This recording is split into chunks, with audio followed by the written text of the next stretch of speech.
I'm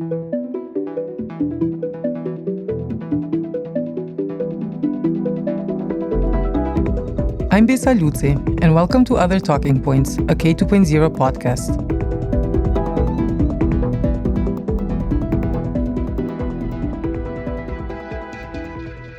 In this episode, we will be talking about what's on stage, theater in the region. In 2022, at K2.0, we published an in-depth article on the theater landscape in Kosovo. Speaking of the arduous conditions in which theater professionals do their jobs, Kosovar actor Adrian Morina said, "Theater is a mirror of all institutions." And indeed, how theaters are left behind says a lot about the state. Whether or not theater professionals are supported and encouraged to do their work reveals institutions' understanding, or lack thereof, of the significance of this art form. It may also speak to how institutions, particularly authoritarian ones, may seek to silence, seize, or control the narratives presented on stage. Theaters have always had a dynamic relationship with power structures. Their stages have served as venues for political critique, revolt, and reflection. As such, they have played pivotal roles in how our democracies are shaped, questioned, or refuted.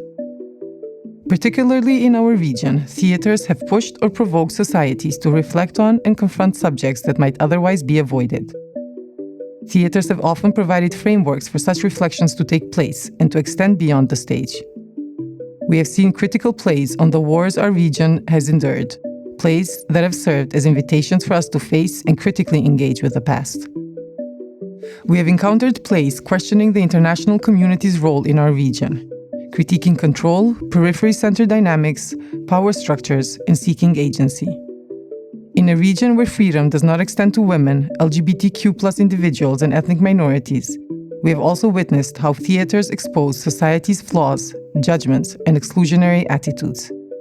We have also viewed plays on how theaters and artists themselves should become more self-critical, more radical, or more vigorous, as the Bosnian theater director Haris Pašović says in an interview published in SEEstage, in which he speaks about his recent play, The Best European Show.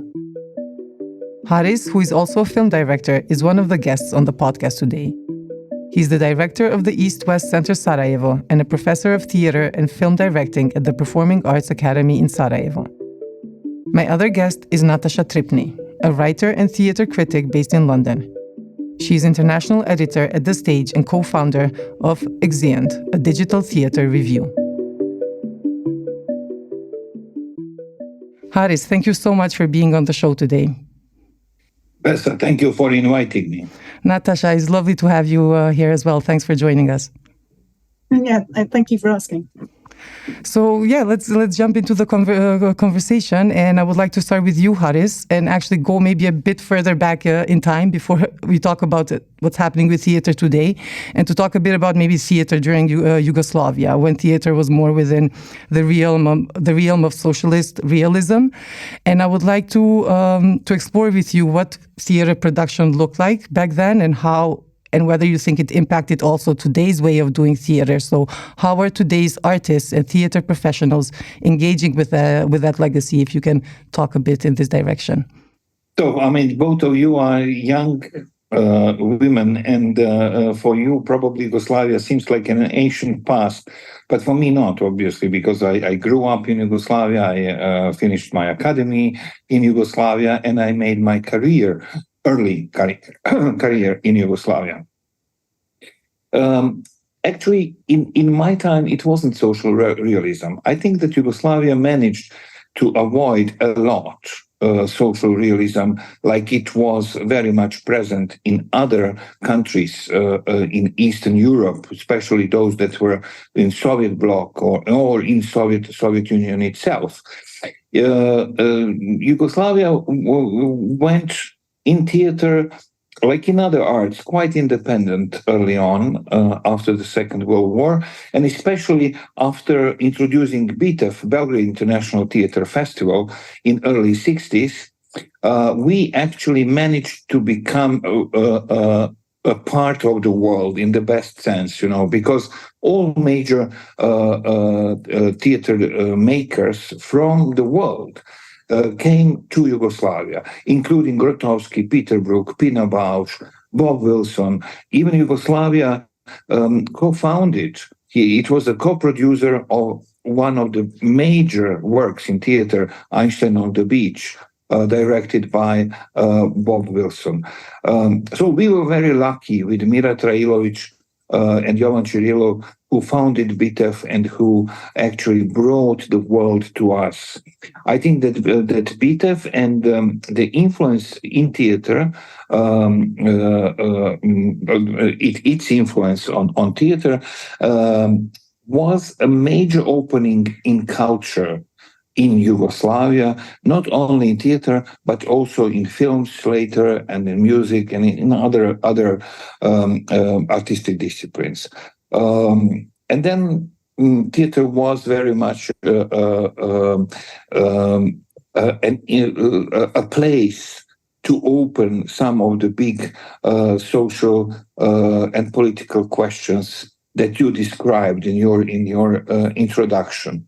And especially, when I grew up, it was already 80s. Tito died.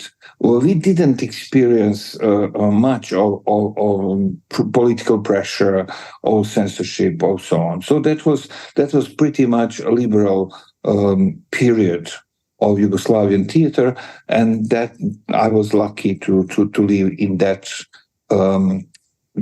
decade in which we could pretty freely, open the issues. Earlier, it wasn't like that. Always there was a census. There were cases of censorship in 60s or so on, but in 80s that was already much liberal.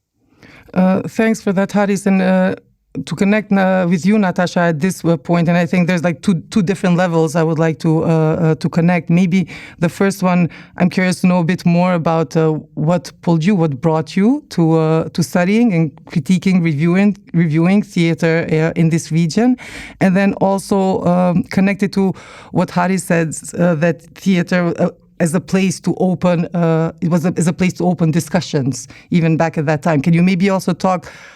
In today's context, what do you think are some of the discussions that theater is opening up in the region? Well, to begin with, so I think I've been seriously sort of coming and visiting and spending time watching theatre in the region for sort of the best part of a decade now. And part of that journey was the BITEF Festival. It was coming to this international festival and getting to see this incredible range of work that was presented in that space and learning more about its legacy within the region. As a theatre critic who is based in London, but also partially based in Belgrade, so I spend at least a part of the year every year in Belgrade these days. Looking at the different systems has been really fascinating to me. In the UK, we have a much more sort of commercially orientated theatre system. We have some government subsidy, but it's a very distinct model from the way that theatre is made in the region. So it's been very interesting to me to compare and contrast the kinds of work that are being made in both countries, in both contexts. And I found that I was excited by the variety of work, the way that the work I was seeing in the former Yugoslav countries was engaging with political issues of the day, was dealing with the complicated sort of legacy of the past. There was a lot of interrogation of politics, of history going on stage. There was a lot of formal invention and kind of adventurous use of space going on, and all of this I found quite exciting and exhilarating, and spoke to me about what I think theatre is for and can do, as you said in your introduction, that it is about holding to account. It is about exploring and exposing the systems in which we live, and I was seeing work that was doing that, and that made me want to see more. So it sort of drove my appetite to explore more, to learn more about the theatre of this region. I'm of Yugoslav heritage myself, so I have some family connections to the region as well, and that was part of the journey, part of the interest. But as a theatre critic, it was the kind of work that was being made, the kind of aims not all of the work that I've seen. I saw some very interesting traditional pieces as well, or more conventional work, but like the work that I was drawn to as a critic and as an audience member, was the work that I felt was doing this job of exposing, exploring, examining cultural context, the political context in which it was being created. And I saw some really exciting and inspiring examples of that over the years that I've been coming here. And when we think of a political context, Haris, I'm going to kind of go through time with you because we started about Yugoslavia, and I would like to maybe just talk a bit about the 90s, because I think one significant moment of your career as a theater director was when producing Waiting for Godot, and then also organizing a film festival during the siege of Sarajevo. So in a very difficult, to say the least, political context in the time. And in an interview, when you speak about making theater in times of war, you say art is a life force. And you also remark it as a way of finding courage, of surviving, and how theater during those years also served as a place for people to break out of their isolation. You talk about people they didn't have access to TV, but they also risked their lives to gather, to come to see a play, to come to theater. So can you maybe just talk about also the power of theater in that regard? Yeah, it's a very, very big question because it focuses on the years when there were big trouble, big transition, the war, pre-war, war, after the war, and each of these stages were special in many ways, Regarding Waiting for Godot, for example, let me take that strand for a moment. I was a Fulbright scholar in the United States when I started to learn, about upheavals in Yugoslavia. First, Slovenia voted independence on the referendum, and then later in March 1991, there were already demonstrations in Belgrade and so on. So it was something worrying. And I came back. I cut short my study in the United States and came back to Yugoslavia to help for my country to get out of the trouble, as I romantically believed, at that time that it would be possible. And I directed Waiting for Godot in 1991 at the Belgrade Drama Theater with the massively famous cast at that time, with Miki Manojlović, Žarko Lavušević, Miodrag Krivokapić, and Slavko Štimac, some of the best actors in Yugoslavia at that time. And even the angel was played by a little girl, Hristina Popović, that will become later one of the major actresses in Serbia. And we did this. Borka Pavićević was director of the theater, and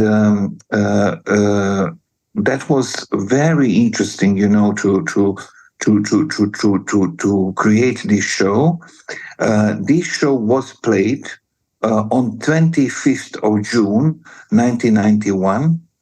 Which was the day when the tanks of Yugoslavian army went to Slovenia. So basically, we heard about it in the intermission of the show. And in a metaphorical sense, this was like the first act was played in Yugoslavia and the second act was played in the broken Yugoslavia. So that was the last Yugoslavian premiere. Lots of theater people from all over Yugoslavia were present in that premiere. That night I was given the award for the best show in the previous year, Bojan Stupica. So it was a very special atmosphere there, And also it was the first Godot after the famous Godot from 50s in Belgrade. So many things came together. We didn't know what would follow, but there was some apprehension. There was something strange in the air, and especially as you remember, there is this monologue of Vladimir in the second part towards the end of the play, when he holds Estragon, who sleeps in his arms, and Vladimir says, and Vladimir was played by Miki Manojlović. Vladimir says, and the air is full of our screams, but nobody hears. So that now, when we talk about that's really so poignant. Waiting for Godot, second time, I was involved in as a producer, was in 1993 in besieged Sarajevo, already besieged Sarajevo, when Susan Sontag, one of the most important intellectuals of the 20th century, came to Sarajevo to join us and to work with us in the theater, and she directed Waiting for Godot, that I produced, that became a legendary show, later entering all the books about the time and the books about Waiting for Godot. And finally, the third Waiting for Godot that was so important was in 1997, when Fadil Hisai, the director from Kosovo, who finished his studies in Sarajevo, so he's a kind of Sarajevo student, he came to the Mass Festival that I renewed during the siege, with his Waiting for Godot, and I remember in that show that instead of, in the second part of Godot, there is this one leaf is on the tree, and instead of the leaf, there were small tanks hanging on the tree. So there are many ways to tell the stories about 90s, and this is one, so Waiting for Godot, 3 Waiting for Godots in 3 different times, in 3 different contexts, and all of them very poignant, very strong, and that marked history of theater in former Yugoslavia at that time. There are many, many more stories which I will not bother you with at this moment. No, it'd be lovely to hear. And actually, I'm going to just stay on another question with you here, because I would like to maybe ask you if you can share a bit about how it was also the sense that you got from the public at the time, because I remember also during the 90s in Kosovo, going to the theater was a very particular experience, because here, Kosovo Albanians have been thrown out of all public life, public institutions. We didn't have access to institutions as such, so everything was established as in parallel structures. And there was Dodona Theater, which you know of, and yes, I was way smaller as a kid at the time, but it was such a ritual also to go for the puppet shows. And I know that there was also the comedy sketches and the comedy plays, that there was a lot of political messages mixed also within the plays that were being produced at the time. So as an audience member, it was somehow also as if an act of resistance, going to watch us, to be part of the audience. So could you speak maybe just about that aspect of the theater in times of wars, in times of crises? What does theater create as a public sphere for citizens and for people? Or what did you notice during the 90s when you were doing the shows? Your story that you just told us confirms something that we often meet in the 20th century, that theater becomes the place of togetherness. Whether it was in Poland during the communist time, when theaters were the places of resistance, or whether it was in Sarajevo during the siege, when people literally risked their lives to come and to stay in theater during the shows, because in Sarajevo at that time during the siege, in order to come to the theater, there was no public transportation, there were no private cars, so you had to walk on foot, and some people used to walk 10 kilometers, and they could have been killed on that route. or even when they sit in the theater together with the actors. There were many, many cases when there were heavy shelling during the show, and both the actors and the audiences could have been killed. But they somehow decided to continue, to not to interrupt the show. That was very exciting, and that was also something that confirmed how the audience is attached to the theater, and how much they want to be part of it. We had a small show that we toured through the hospitals or the institutions that people needed some help during the siege.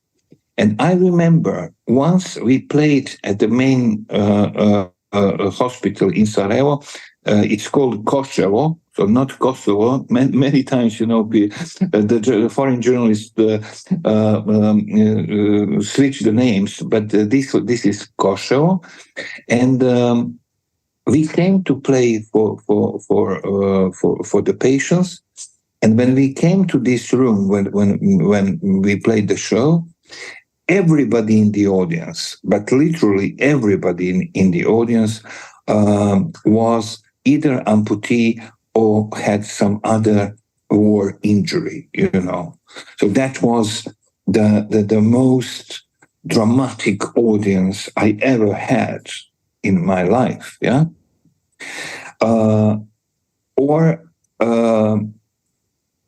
During the NATO bombing of Belgrade, people really flocked to theater. They felt, that the theater were their safe houses in a way. There was a very particular case that I did in 2012 during the 20th anniversary of the beginning of the siege of Sarajevo, when I staged the concert for the audience who couldn't come to the concert, and that was 11,541 persons killed during the siege. So we laid down on the main street in Sarajevo 11,541 red empty chairs, and we played the concert for them, and hundreds of people were on the sidewalks paying the tribute for those killed people. So yeah, the audience is a reason why we are doing everything what we are doing, and their commitment to the shows is obligation for us to give our maximum, whether in peace or in war or in special situations or in let's say normal situations, to give the best we can, in order to provide this special experience for them. Natasha, you talked earlier about the power and the role, and what you've also witnessed in the region about theater holding power to account and also exposing a power.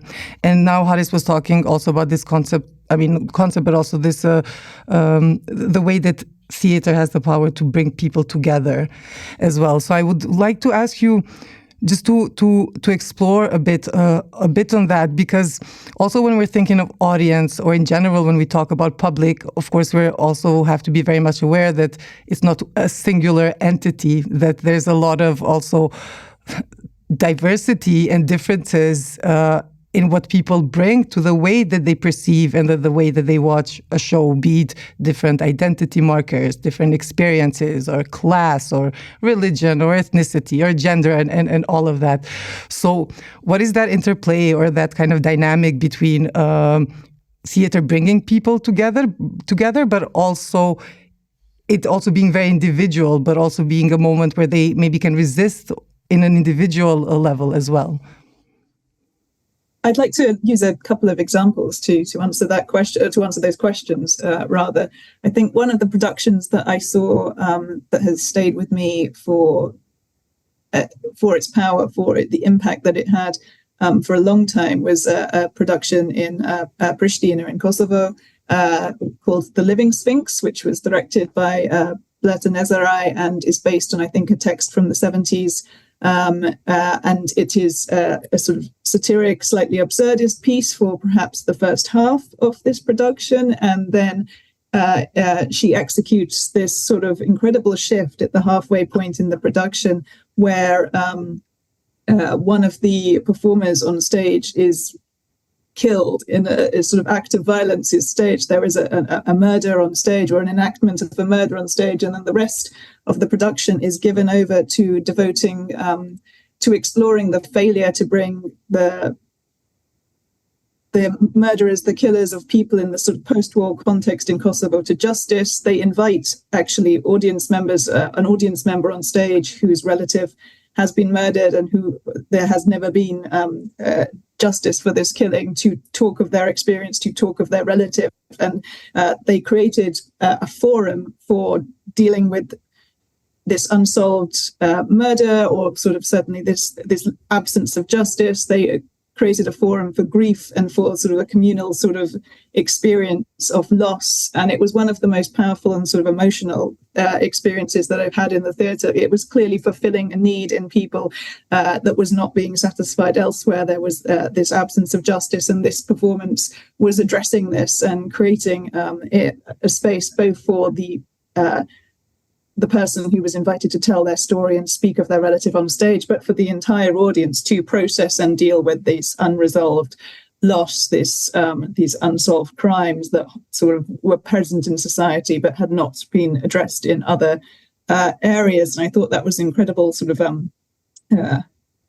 powerful use of theatre as a form to not just to hold power to account, but to provide a space for people to process their pain together in a sort of communal environment. And there have been a number of other productions I've seen, both in many of which have been in Kosovo, but also elsewhere in the region, that have perhaps not to that extent, where they're inviting people to talk of their experiences on stage, but have tried to address different forms of injustices.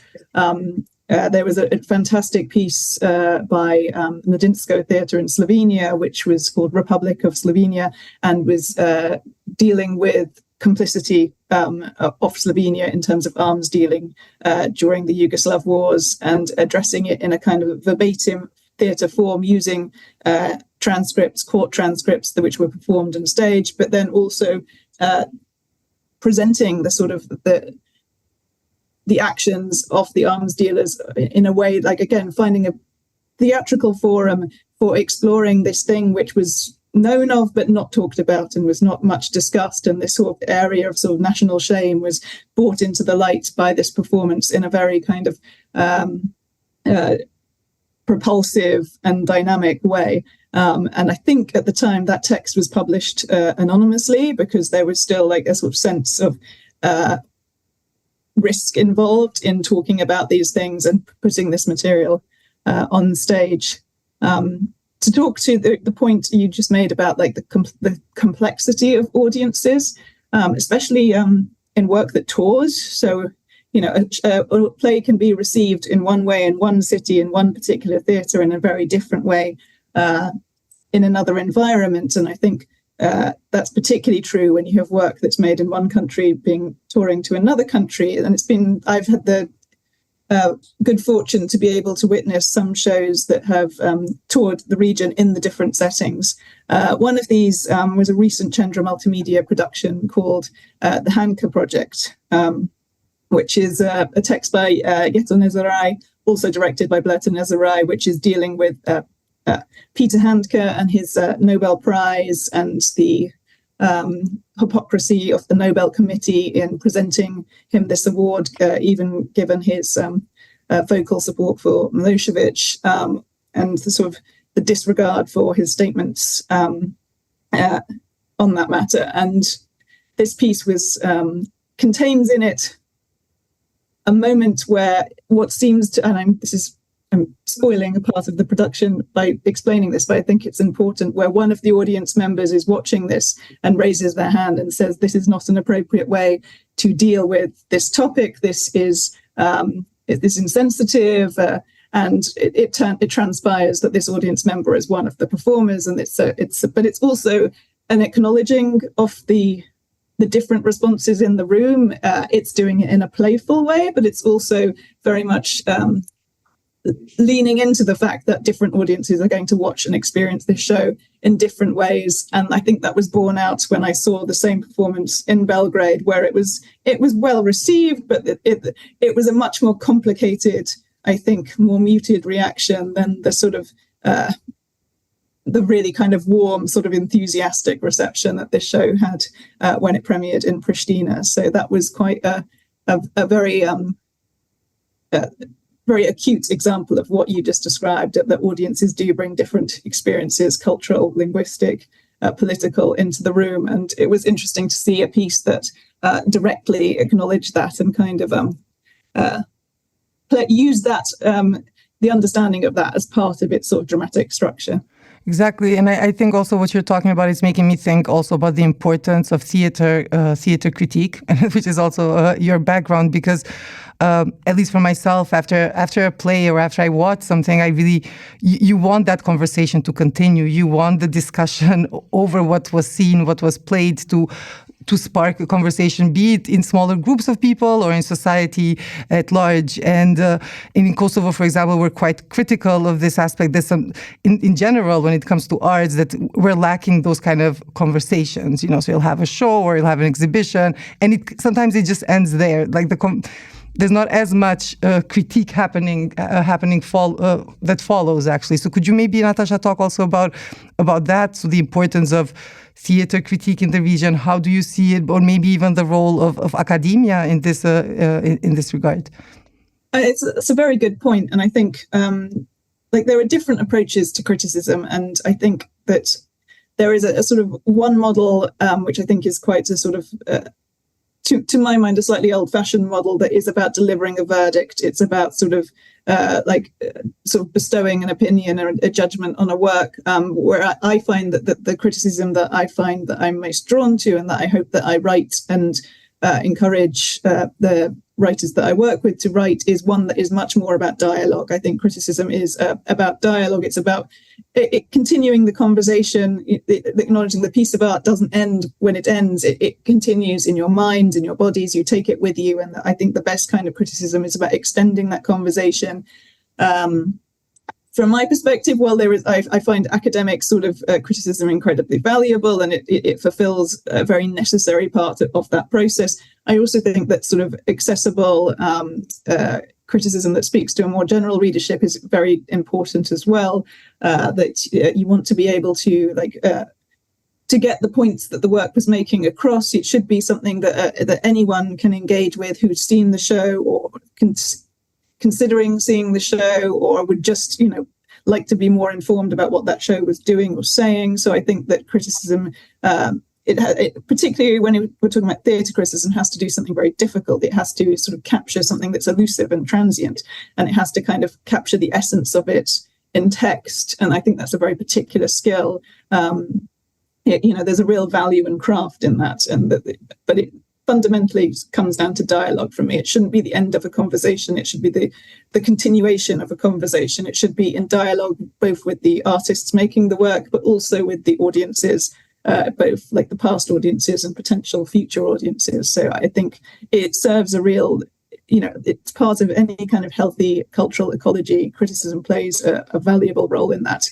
And I think when you have an absence of rigorous criticism, it's not so good for artists. It's not so good for sort of the wider sort of cultural matrix. You do need people who are able to analyze, but also to capture the essence of a work and to sort of present it to their readership. I think that's very important, which is why I'm working with a number of sort of young critics in the region, across the region, for SEEstage, the platform that you mentioned earlier, in order to facilitate young writers, young dramaturgs to develop their critical skills, to hone their critical voice, and to participate in that conversation.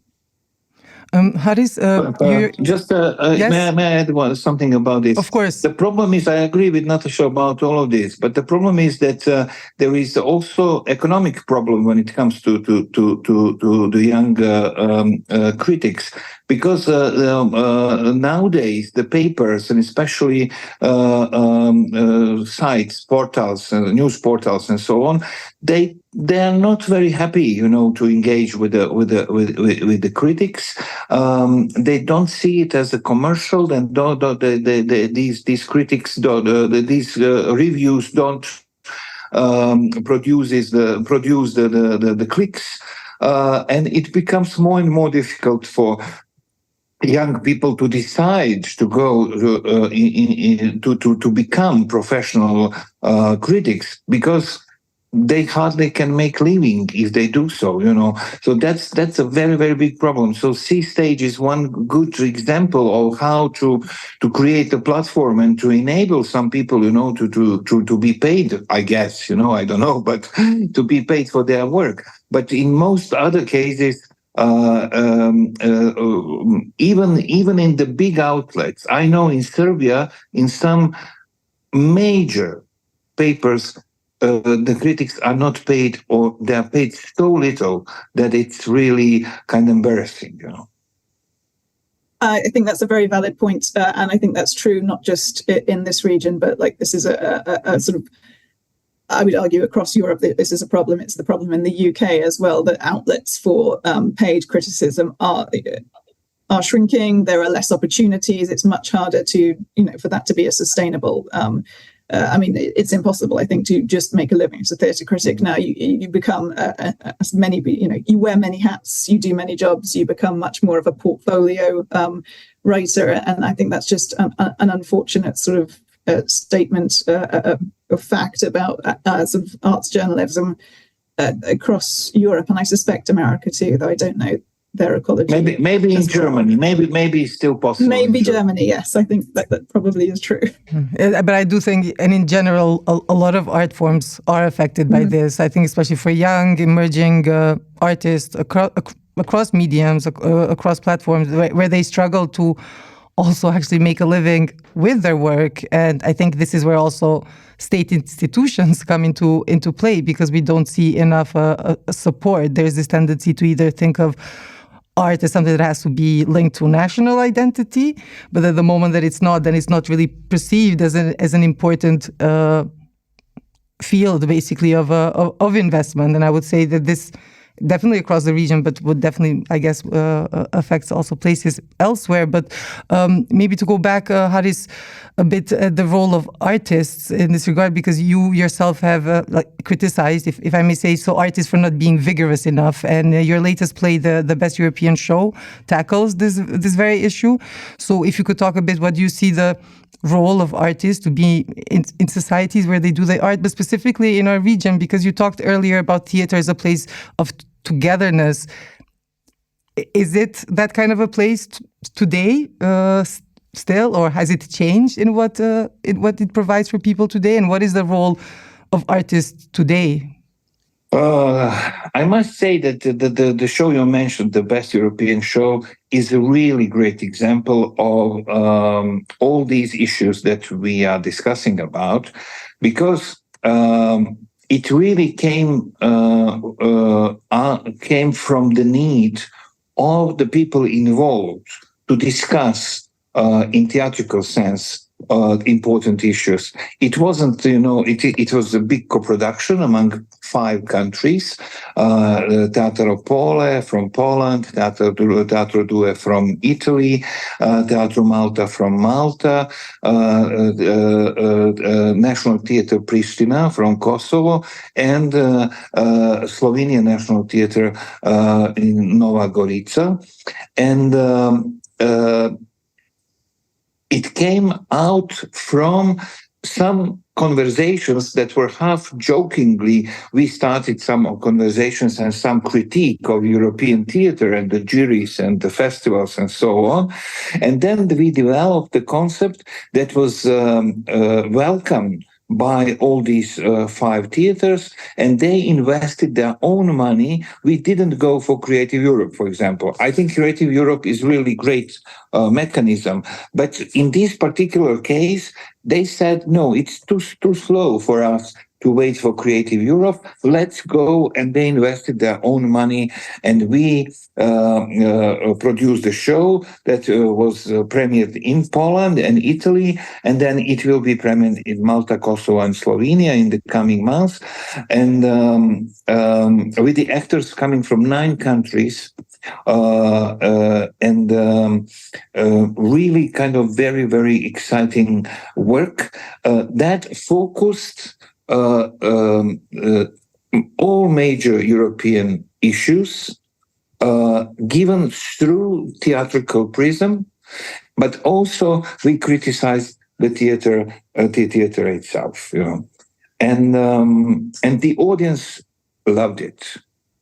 It was in the beginning, when we were talking about the show and so on, there were some in our teams, some people who were worried whether were all these issues like climate, like war in Ukraine, like migrations, like feminism, like many other issues, LGBT, Israel-Palestine, abortion, all these issues would be too difficult, to process for the audiences. And I believed that I really believe in audience. I follow the audience through my shows, and I see that the audience wants to be engaged in a serious discussion.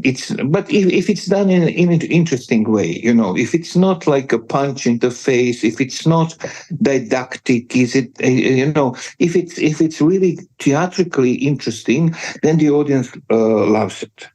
And this was a good feeling this time as well, because both in Poland and later in Italy, the audience reacted overwhelmingly to all of this. It is also the form of black comedy, so people wanted to see all these issues given through some, let's say, funny angle, but at the same time very seriously. But Bessa, as you say, it was a vigorous an engagement, and some of the lines that are said in this show you don't hear on European stages, So it's very strong critique, including the European Parliament. We criticize European Parliament, we criticize corruption at the Parliament, and so on, among other things, So. Yeah, I must say here, maybe it's not completely. It's not out of the subject, but I want to use this opportunity to say that I worked in this show. I worked among other actors with Armen Smiley from Pristina. And he was absolutely gorgeous in the show. He's such a big actor. I was so happy to see how wonderful he was, because I know big actors from Kosovo, like Bekim Fehmiu, that I knew personally. He was my friend. Istvef Begoli, that I saw many times on stage, Faruk Begoli, Enver Petrovci, that was my friend, and who was my friend, and I know him from the stage and films and so on. And Armen Smiley is in the line of these big actors from Kosovo, and he made just an amazing role in this show. Yeah, he's really quite big here as well, for sure. And actually, in this regard, and Natasha, I wanted to look to you to maybe talk about to what extent you think there are also opportunities for co-productions for theater from the region, because on one hand, of course, there's something very important about local stories through a local voice, but then at the same time there's a lot of, I think, issues and struggles today also have, of course, that universal aspect to it, as Haris was talking about it.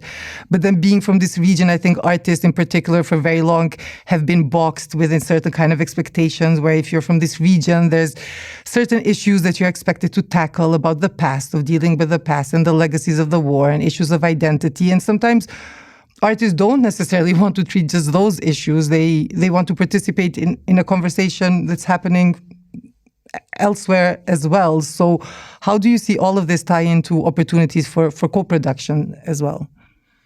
It's an interesting question, and I think there are sort of different models for co-production. I think Haris saying the Best European Show is a really excellent example of cross-cultural and cross-national co-production that is really making something that you couldn't make any other way, to have that kind of that input of different voices, different countries and cultures all coming together to create a work that that operates as it does. That is one of the real sort of benefits of the co-production model. I think another interesting example is a show called Balkan Bordello, which is where Chandra Multimedia was collaborating with La Mama Theatre in New York, and to make a sort of a co-production that was an American-Kosovan co-production with a combination of actors from both theatres, and also Atelier 212 in Belgrade. So you had a mixture of Serbian actors,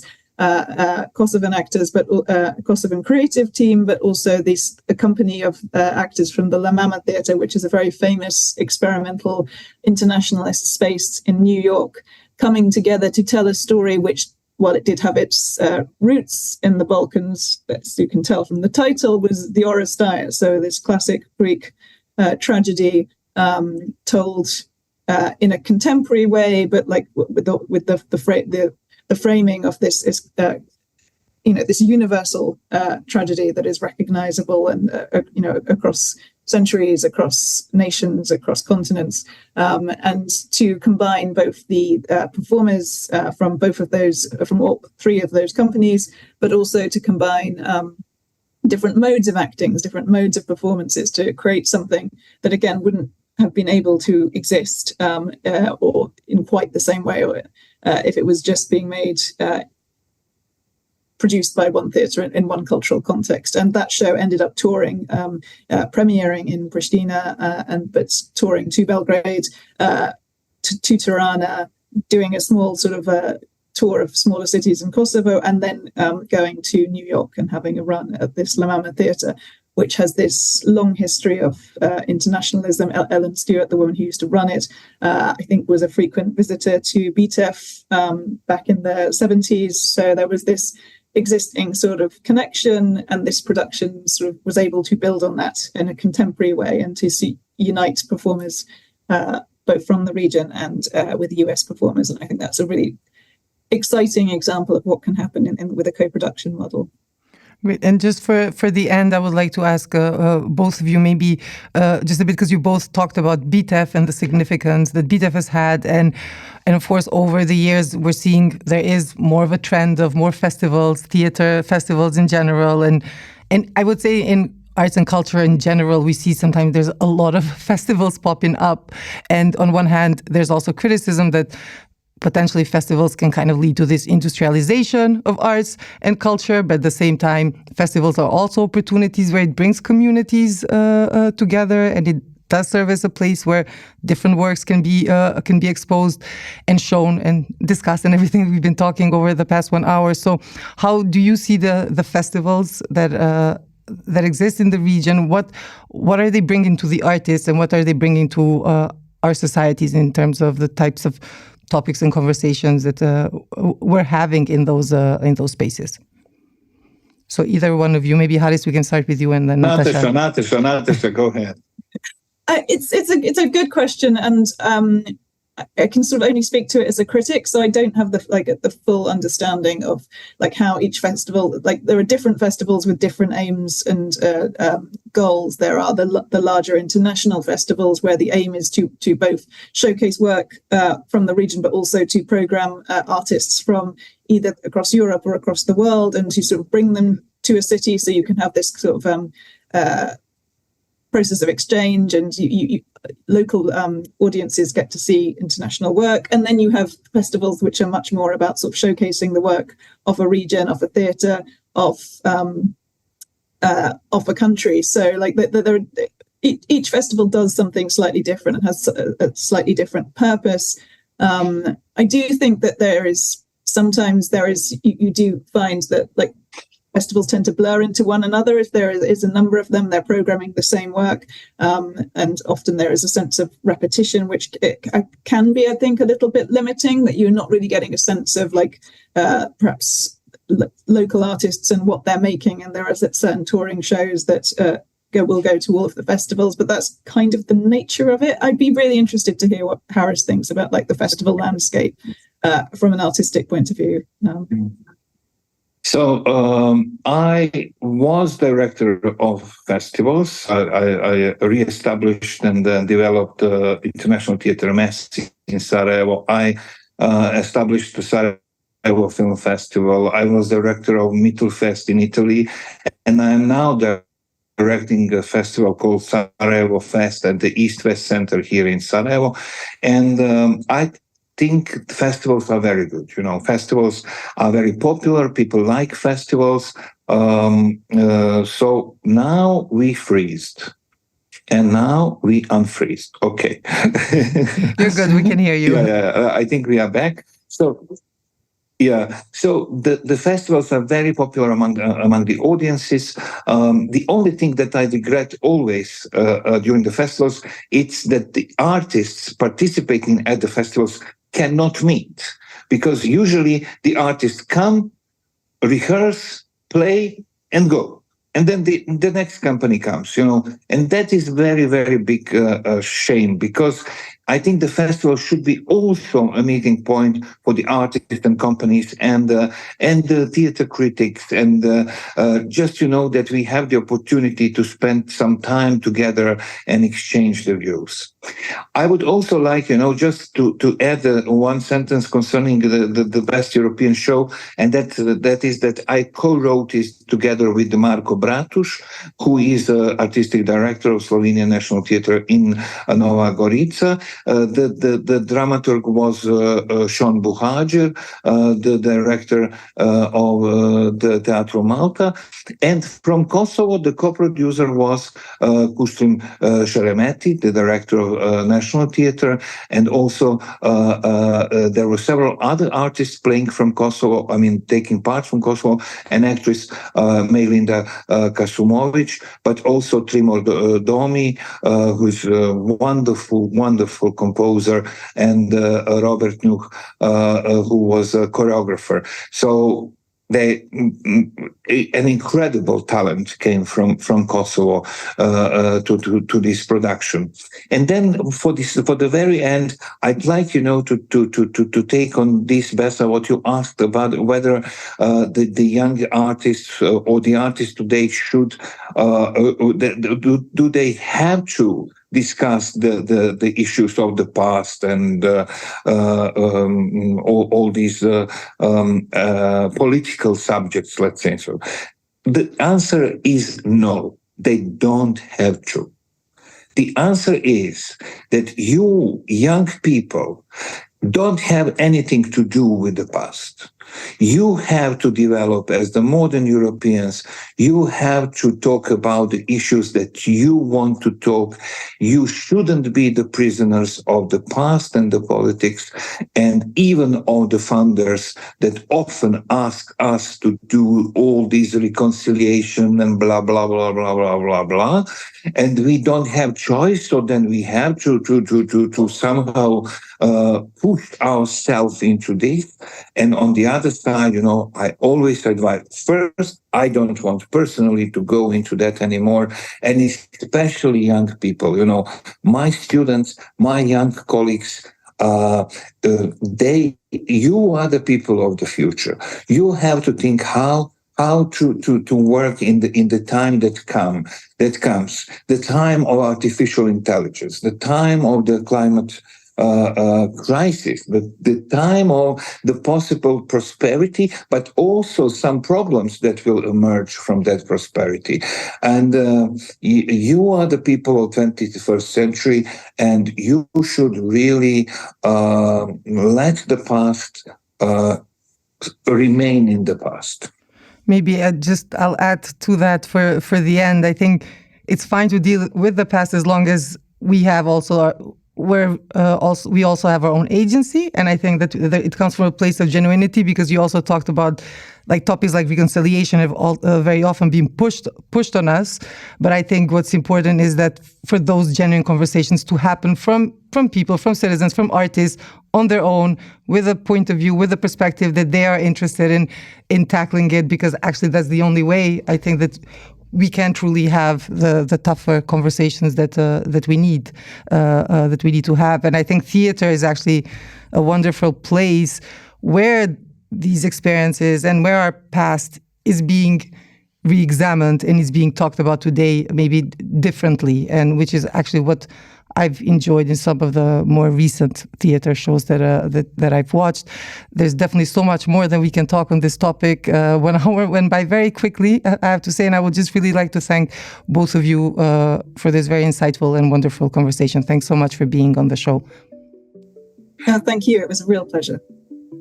Thank you, Natasha, and thank you, Bessa, and thanks to your producers and people around you for this wonderful podcast. And it was really my pleasure to be in this conversation.